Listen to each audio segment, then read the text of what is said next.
The journey begins not with fanfare, but with silence. Imagine standing at the edge of the ancient Chinese frontier. The air is dry, brushed faintly with the scent of earth and distant wood smoke. Winds rustle across the yellow grasses, their movement barely perceptible like time itself, breathing in the shadows. Before you, the land stretches endlessly, its muted palette of ochre and sage disappearing into the haze. This is not a world of noise, but one of patience. Here, in this quiet expanse between rivers and dunes, something extraordinary once stirred. Not with a proclamation, nor with a plan, but with the slow, organic weaving of need, curiosity, and distant voices. From the heart of China's Han Dynasty, a thread was drawn across the vastness. It began simply. With silk. Silk so delicate, so luminous, was not merely fabric. It was a whisper of luxury, a substance of such intrigue that entire kingdoms would later adjust their economies, their alliances, and their identities to obtain it. But in its earliest days, it was born from stillness, from the careful hands of women tending mulberry trees and silkworm cocoons, from the rhythm of looms in shadowed courtyards, the soft swish of thread passing through air. The Han people guarded its secret with quiet reverence. For centuries, only they knew how to coax the shimmering filament from the cocoon, to wash it, dye it, and let it flutter in robes worn by emperors and nobles. It was as if the sky had been woven into cloth. And yet, even such splendor could not remain hidden forever. By the 2nd century BCE, the Han Dynasty had grown vast, its ambitions reaching outward like tendrils seeking sunlight. In the west, rumors drifted like desert wind of noble horses bred in far-off Fargana, strong and swift enough to carry warriors across endless plains. The Emperor Wu of Han, entranced by these tales, sent out emissaries, not as conquerors, but as seekers. Among them was Zhang Pian, whose travels, trials, and observations stitched together the earliest maps of this mysterious outer world. Captured and detained, he waited in silence for years. When finally released, he continued his mission. Across foreign lands and alien customs, he recorded not just routes, but rhythms, what people ate, how they dressed, what goods they longed for. He returned to China not triumphant, but weathered and transformed.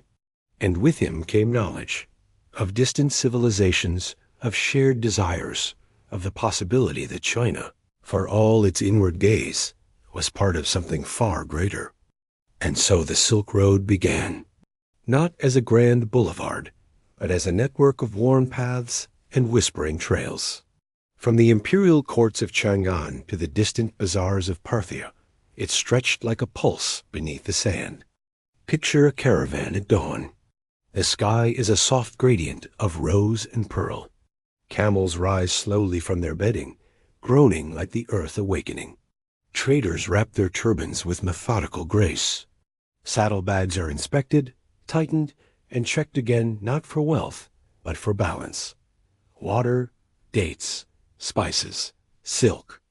Then, as the sun crests the low hills, the caravan begins to move slowly, deliberately, its pace measured not by urgency, but by endurance.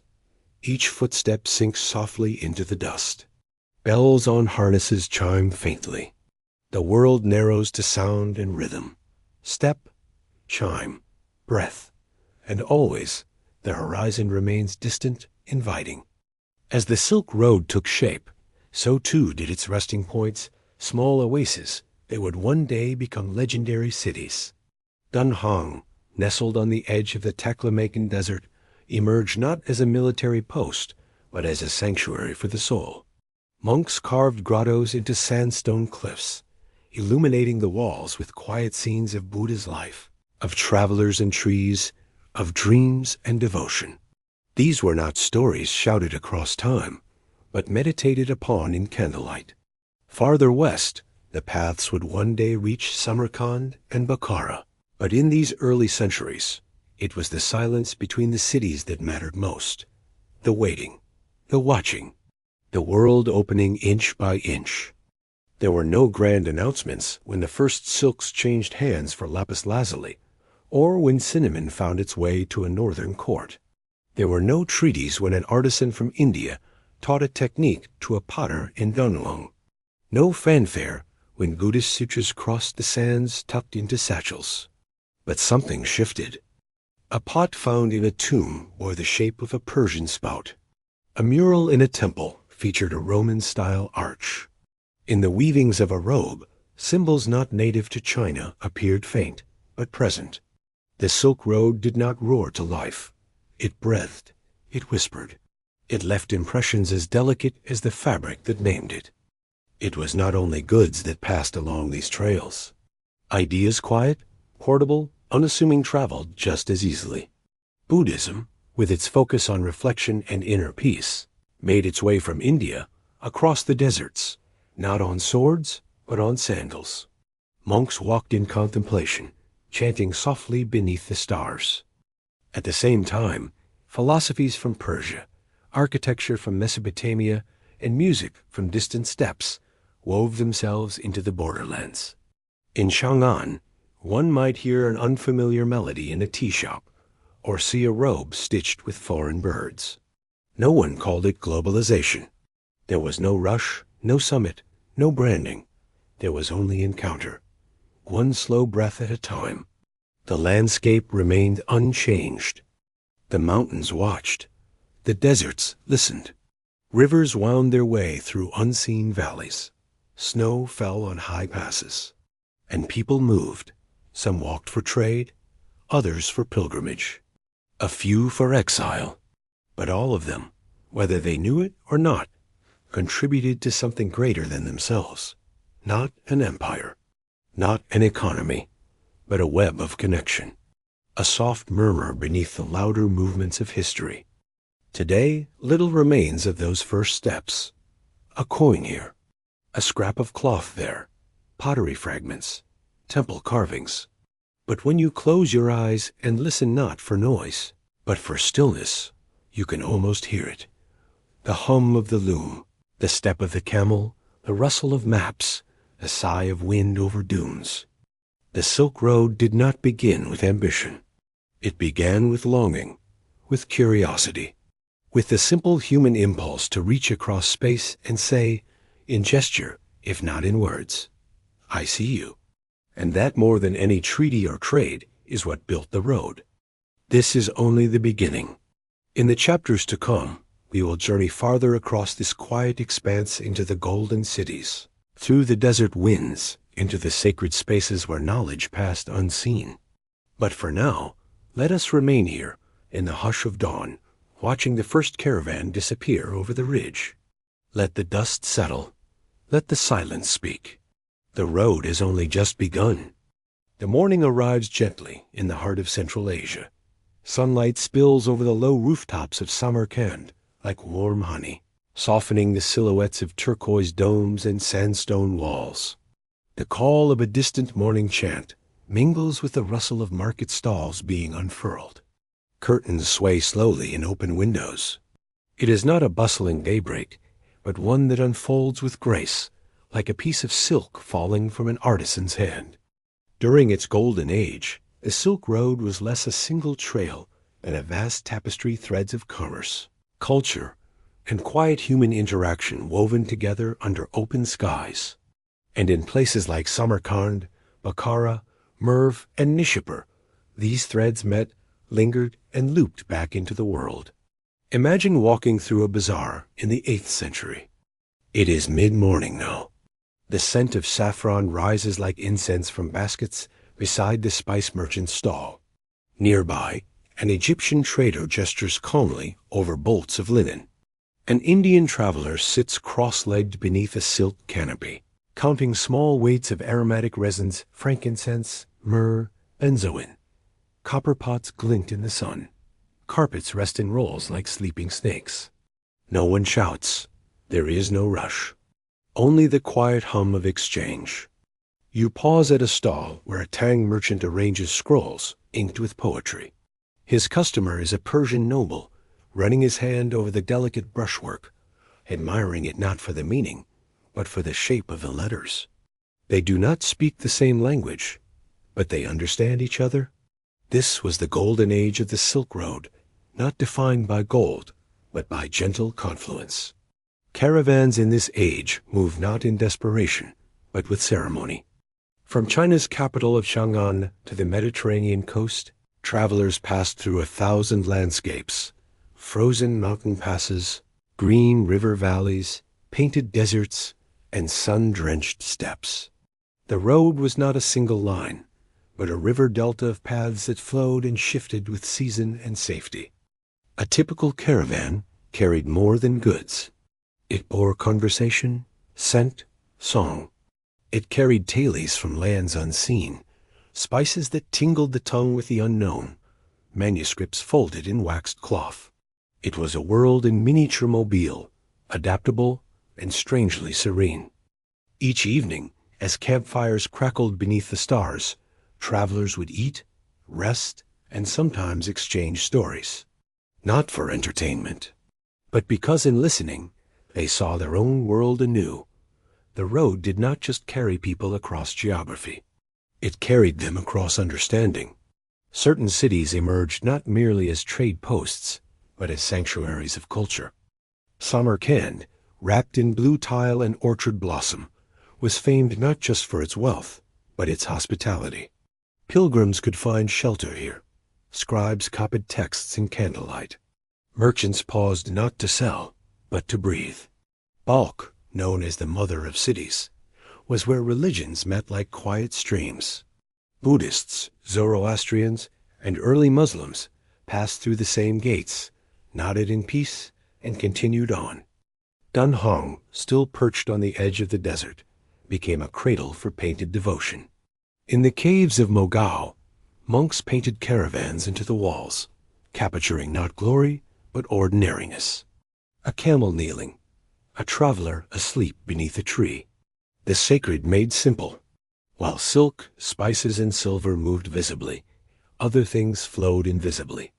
Scrolls passed hand to hand, filled with Buddhist teachings, medical remedies, astronomical charts, and poetic dreams. Papermaking, once a closely guarded Chinese art, migrated westward. By the 8th century, paper mills in Baghdad began to hum, and the written word softened into every corner of the world. Musicians crossed the desert with flutes and lutes, their melodies adapting like vines to the walls they climbed. Dancers learned rhythms unfamiliar to their feet. Clothing began to blend motifs, Persian embroidery on Chinese robes, Sogdian coats with Indian dyes. These were not abrupt changes. They were gradual, almost imperceptible, like the slow shifting of light at dusk. Over generations, a style of bowl, a type of shoe, a turn of phrase might carry with it the trace of 1,000 miles. Religions passed as gently as traders. Buddhist monks walked the road in simple robes, bowing to strangers and mountains alike. Their presence left monasteries blooming like stone flowers across deserts, from Turpan to Kashgar to Bamiyan. In turn, Islam made its way east, not by sword, but by caravan through word, deed, and the dignity of conduct. Traders who treated their counterparts fairly spoke louder than edicts. In cities like Merv, mosques stood beside Zoroastrian shrines. Bells, prayers, and chants coexisted without discord. The road did not demand belief, it invited listening. In this golden age, time itself took on a different shape. There were no fixed schedules for caravans. Journeys paused for weather, for illness, for contemplation. A trader might linger in a city for months, not out of delay, but devotion to learning a new recipe, mastering a dialect, or finishing a scroll. Even emperors moved slowly. Envoys spent years abroad, learning customs and carrying messages. Letters took seasons to arrive. And yet, the system functioned like an ancient tree whose roots dig deep, unseen, holding the world in place. The Silk Road's influence extended into stone. Caravanserais, roadside inns, spaced a day's travel apart, rose from the dust like open arms. Built of mud brick or stone, Their courtyards offered shade, water, and conversation. Inside, the sounds of languages layered like music: Arabic, Sogdian, Sanskrit, Chinese, Greek. They were more than rest stops. They were stages for culture, diplomacy, and kindness. Elsewhere, temples adopted foreign motifs. A Buddhist stupa might bear a Hellenistic frieze. A mosque in Samarkand might echo Indian column forms. Architecture became a palimpsest, layered, beautiful, and patient. Throughout it all, the people remained central. The spice merchant from India, the glassblower from Antioch, the camel handler from Khwarezm, the tea seller from Sichuan, the orphan turned translator in a caravanserai. These were not heroes of conquest. They were quiet custodians of connection. Their names are mostly lost, but their choices remain. A recipe preserved in a manuscript. A fragment of music found in a medieval manuscript. A garment buried in a grave, embroidered with unfamiliar threads. History often remembers kings and generals. But the Silk Road's true architects were those who walked softly, listened well, and passed what they learned to others. As evening approaches, the marketplace softens again. Merchants light lanterns in their stalls. Bread is broken over low tables. Instruments are tuned softly. The day winds down not with a final sale, but with the gentle acceptance of what has passed. In this light, the Silk Road does not seem grand. It seems human. An extension of breath, of step, of hand. The golden age of the Silk Road did not sparkle with drama. It shimmered with continuity. It was a living, breathing corridor, not only of trade, but of trust. A place where art bloomed in anonymity, where faiths mingled without threat, and where the movement of people gave rise to something more lasting than empires: understanding. Let us pause here, beneath the stars of a quiet desert night, the embers of the fire flickering gently. The road is still long, but already we begin to see its pattern not linear, but woven. Not loud, but everlasting. As dawn returns once more to the old trade routes, it brings not noise, but stillness. A single caravan rests beneath the drooping shade of a banyan tree. Its long limbs sweep downward, brushing the red earth like silk threads in motion. The air smells faintly of sandalwood, of sun-warmed stone, and the distant trail of spice. All around, the world is waking not in haste, but in peace. Camels stir, not with urgency, but with the slow memory of miles behind them. Here, beneath this quiet canopy, we begin a different kind of journey.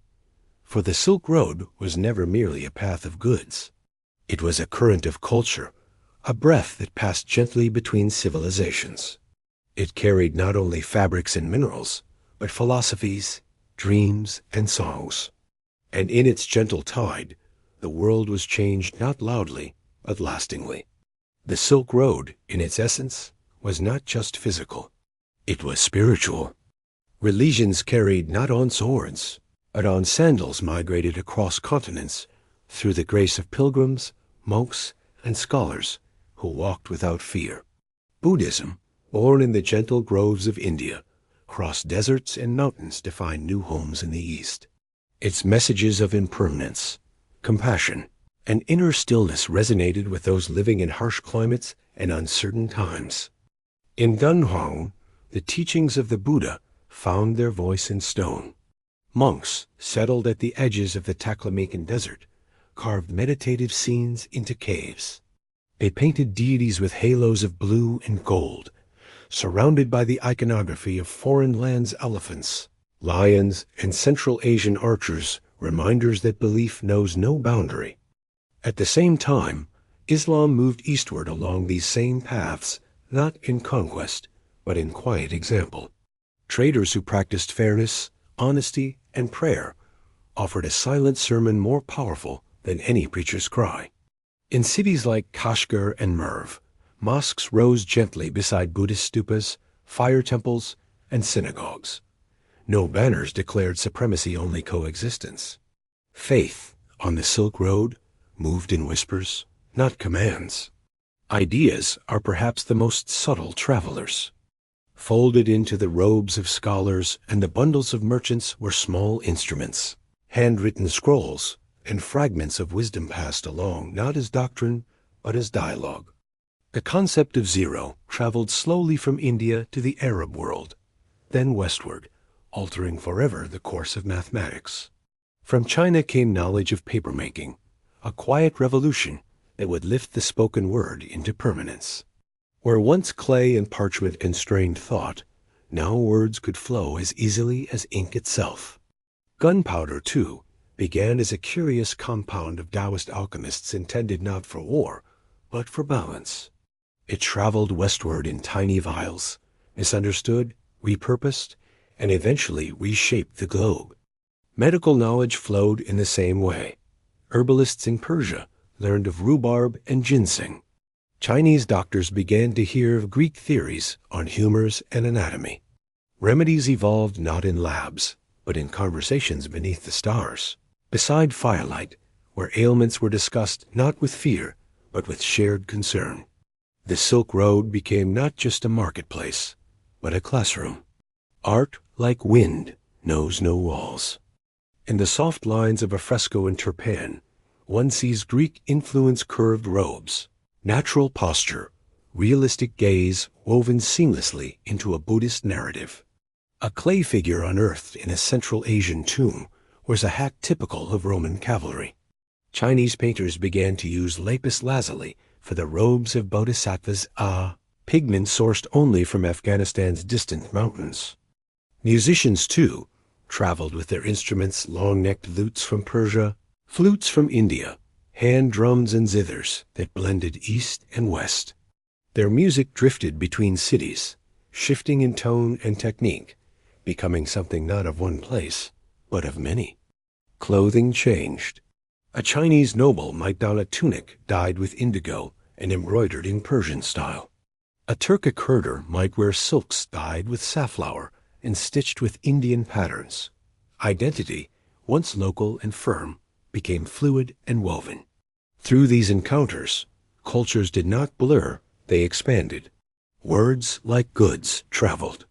Alongside the major languages Chinese, Sanskrit, Arabic, Persian, Greek, grew a web of dialects, pidgins, and hybrid tongues. In marketplaces and inns, people learned to speak enough to trade, to bless, to joke, to sing. Sogdian, a now extinct language, emerged as the unofficial tongue of trade, its syllables echoing in every major outpost from Xi'an to Antioch. In Buddhist texts found in desert caves, Sanskrit verses were written with Chinese brushstrokes. Even graffiti scribbled in stone or etched into clay shows snippets of conversation that crossed cultures, fragments of love, longing, and laughter. Language on the Silk Road was not a barrier. It was a bridge. The great impact of the Silk Road is not measured only in breakthroughs in belief systems, but in the quiet transformation of everyday life. Tea from China became a morning ritual in cities far west. Rugs from Persia adorned the floors of distant monasteries. Incense from India drifted through temples in the Far East. A type of bread from the Middle East became common in Central Asian homes.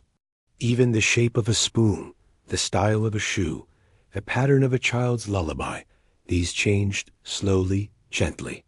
In cooking pots, marriage customs, festivals, and games, you find echoes of ancient exchange, not forced, not taught, simply shared. What began as foreign became familiar. As maps evolved, they began to show not just land, but relationship. Medieval Chinese maps included the names of foreign ports and peoples, drawn with respectful curiosity. Arab maps, circular and harmonious, placed China in a prominent position, not as an enemy or other, but as a part of the known world. In the East, travelers began to record stories of the West, not as monstrous lands or strange curiosities, but as equals in a vast, interconnected system. And in the West, echoes of Chinese philosophy, Persian poetry, and Indian cosmology began to appear in texts and teachings. The idea of the world became larger and gentler. Today, the impact of the Silk Road may not be visible in towering monuments or singular events. Its legacy lives in the subtle harmonies of the modern world. It is there in the way we drink tea, in the design of our fabrics, in the stories passed down through generations, whose origins are too distant to trace, in our alphabets, in our medicines, in the quiet feeling that the unfamiliar might also be beautiful. The Silk Road taught us that trade is not just about value, but about exchange, not only of goods, but of meaning. The day draws to a close. The caravan once under the banyan tree is resting again, this time beside a still lake. Its surface reflects stars like scattered pearls. A fire crackles quietly. Someone hums a tune that carries an Indian rhythm, but ends on a Chinese scale. A prayer is whispered in Arabic beside a bowl of rice cooked in Persian spice. In this moment, no one thinks of empire or origin or borders, only of story, of sleep, of the road that continues not as a line, but as a path walked together. The Silk Road's greatest gift was not in silk or spice, but in shared humanity. In the caravan's slow rhythm, the crackling of campfires, the worn soles of walking pilgrims, the hushed voices in twilight markets culture moved not as a wave, but as a wind. It did not conquer. It did not compete. It whispered. And in that whisper, the world learned to listen. The wind moves softly across the desert now. Where once caravans passed daily laden with silks, spices, scrolls, and stories, there is only sand, shaped by time and memory. The path is still there, though mostly invisible. It lingers in the hollows of forgotten wells, in the sun-bleached ruins of way stations, and in the stones worn smooth by centuries of footsteps. The Silk Road, once vibrant and alive, has grown quiet. Yet this stillness is not emptiness. It is echo. The decline of the Silk Road did not come all at once. It unfolded gradually, like a curtain falling in slow motion, gentle, mournful, inevitable. And even as trade slowed and cities emptied, the road continued to leave its mark, not in motion, but in memory. The earliest cracks appeared not in stone, but in stability. As the great empires that supported the Silk Road began to shift, the arteries of trade began to falter. The Tang dynasty, once a bastion of order and openness, faced internal rebellions and invasions from the steppes. The Abbasid Caliphate, once a cultural lighthouse in Baghdad, began to splinter under pressure from within and without. The Byzantine Empire, long a western terminus for goods and knowledge, weakened under both economic and military strain. Trade requires more than desire. It requires safety, trust, and the assurance that a journey will lead to home. When roads became unsafe, when taxation grew predatory, when borders hardened and rumors of war echoed louder than the sound of caravan bells, people paused. Some routes were abandoned, others diverted. Cities that had once thrived on the constant rhythm of footfalls and haggling voices began to fall silent. While the sands grew still, the waves stirred. Maritime trade, quiet for centuries, began to rise. New technologies, such as the compass, improved ship design, and more sophisticated navigation methods made sea routes faster and more reliable. Ships could carry more than caravans, required fewer middlemen, and were less vulnerable to bandits or border conflicts. The Indian Ocean, once just a rim to the land-based Silk Road, blossomed into a vast floating network of exchange. Ports from Guangzhou to Calicut, from Aden to Zanzibar, formed a new kind of Silk Road liquid, swift and changing with the tide.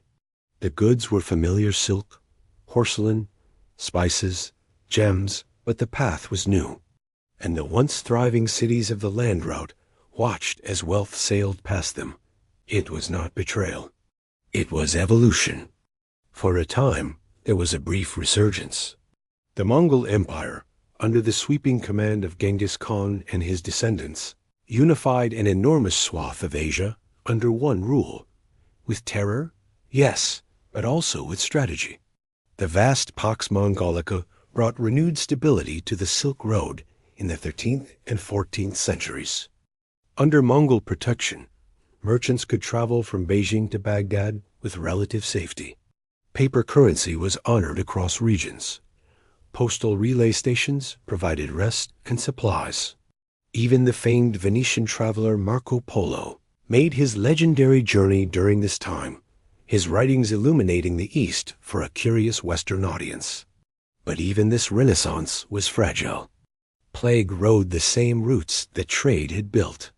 The Black Death, likely carried by fleas on rats, hidden within trade wagons and merchant ships, decimated populations across Eurasia. Entire towns vanished, markets closed, fear replaced curiosity. When the Mongol Empire fractured, the Silk Road briefly revived, began to fall silent once more. The decline of the Silk Road did not mean its erasure. The road remained etched into landscapes and memories. It simply faded from central importance, like a melody replaced by another tune. The great cities, once proud and adorned with caravan riches, grew smaller, quieter. Sand crept into the thresholds of palaces. Temples, once adorned with fresh flowers and flickering oil lamps, stood empty but unbroken. Scholars remained. Some monasteries continued their work. But the crowds thinned, the languages grew fewer, and the long silences stretched between travelers. Even so, not all was lost. A traveler walking through Samarkand or Dunhuang today can still feel it, that faint vibration beneath the surface. As if the earth remembers the rhythm of passing footsteps. As if the walls, though crumbling, still hum with the prayers of distant voices. In Europe, the Silk Road never truly disappeared. It transformed. Goods once brought overland now arrived by sea, and the memory of the East was carried into the Renaissance through art, science, and dreams. The compass, the astrolabe, techniques of printing, and paper-making all had crossed the Silk Road before finding a second life in Europe. Arab scholars, having gathered and preserved the works of the Greeks and Romans, translated them into Arabic along the Silk Road corridors. These were later retranslated into Latin, sparking intellectual revivals that led to seismic changes in the Western world. The Silk Road, even in decline, had already planted its seeds in distant soil. Its impact outlasted its infrastructure. Even now, the Silk Road lives not as a functioning route, but as an idea. In every cultural festival that features foods from opposite ends of the world, in the motifs on a tapestry blending Persian curls with Chinese dragons, in the ink of a manuscript preserved in a monastery between two deserts, in the eyes of a child in Uzbekistan reciting poems that echo India, Iran, and Mongolia. Its essence remains in connection, in the willingness to learn, to listen, to share. Though the physical caravans have long since stopped, their spiritual successors persist. Educators, artists, translators, storytellers. Those who carry knowledge not for profit, but for peace. Those who walk not with goods, but with goodwill. The Silk Road reminds us that no culture exists in isolation. Everything we consider ours may once have been theirs, and what we call foreign may already be inside us in our language, our music, our meals. It teaches us that empires rise and fall, but ideas endure, that borders may divide, but stories unite, that even the quietest exchange, a seed given, a word shared, can ripple outward for centuries. And so we return to the sand, to the still road that once teemed with life. The wind continues its gentle work, covering the prints of past travelers, smoothing the stones, hiding the path, but never erasing it. The Silk Road is not gone. It has become memory, heritage, and symbol.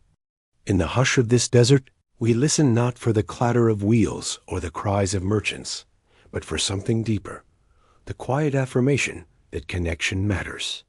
That dialogue is sacred, that humanity has always, and will always, find a way to reach across the divide. The Silk Road may no longer exist in dust and distance, but it lives on in the echoes, in art, in language, in philosophy, in shared dreams. Its decline was not an ending. It was a transformation. And from that transformation, we inherited a world more interconnected than any caravan could have imagined. Let us rest here for a while, as the stars rise over the quiet road. Tomorrow, we walk into the present. The road is still there, not in the same shape, not carved into dust by hooves or lined with caravanserais, but in ideas, in ambitions, in the soft, persistent pull of connection. In the 21st century, the Silk Road has returned, not as a trail of camels and silk bundles, but as a symbol, a vision, and a bridge to the future. As the sun rises over the Eurasian steppe, it does so over high-speed railways, sprawling seaports, and fiber-optic cables stretching across continents. And yet, beneath all this modern movement, something ancient stirs, the memory of the old road, quiet but resilient, echoing across time. In today's world, trade moves faster than ever before. Where once it took months to carry goods across deserts, now containers travel by rail in a matter of days. A freight train leaves Yiwu in eastern China and arrives in Madrid just over 2 weeks later, passing through Kazakhstan, Russia, Belarus, and Poland. Goods that once filled saddlebags now fill entire rail cars. Ships, too, trace the ancient marine extensions of the Silk Road through the South China Sea, across the Indian Ocean, through the Suez Canal into the Mediterranean. This modern maritime highway mirrors the watery veins of the old spice routes. Air freight, satellites, and digital logistics have turned the globe into a web. And yet, at its heart, it is still the same question that drives it. How can we reach each other? The Silk Road never truly ended. It simply transformed into something quicker, quieter, more diffuse. In 2013, China launched an ambitious project, the Belt and Road Initiative, a sprawling infrastructure, trade, and investment strategy aiming to connect Asia, Europe, and Africa in a 21st century version of the Silk Road. The Belt refers to overland routes, railways, highways, pipelines, while the road refers to maritime routes across seas. Ports are expanded, roads are paved, digital corridors are laid. Financing flows into emerging economies with the promise of progress. To some, it is a strategic masterpiece, a blueprint for global interconnectivity, economic development, and cooperation across cultures. To others, it is met with caution-raising questions of sovereignty, debt, and geopolitical influence. But beneath these debates, something quieter continues. Roads being built, trade flowing, dialogues opening. It is not a replica of the ancient Silk Road, but it draws from the same well of memory, the desire to be connected. Today, the caravans move at the speed of light. Online platforms connect small artisans in Central Asia with buyers in Europe. A musician in Samarkand uploads a traditional lullaby. A listener in Canada finds peace in its gentle rhythm. A student in Kenya studies Confucian philosophy through open-access journals. A doctor in Nepal reads a Persian medical text preserved in a digital archive in Berlin. The Silk Road now exists not just in containers and quartz, but in pixels and code. The Digital Silk Road, an offshoot of the Belt and Road Initiative, focuses on e-commerce, cloud infrastructure, satellite networks, and telecommunications.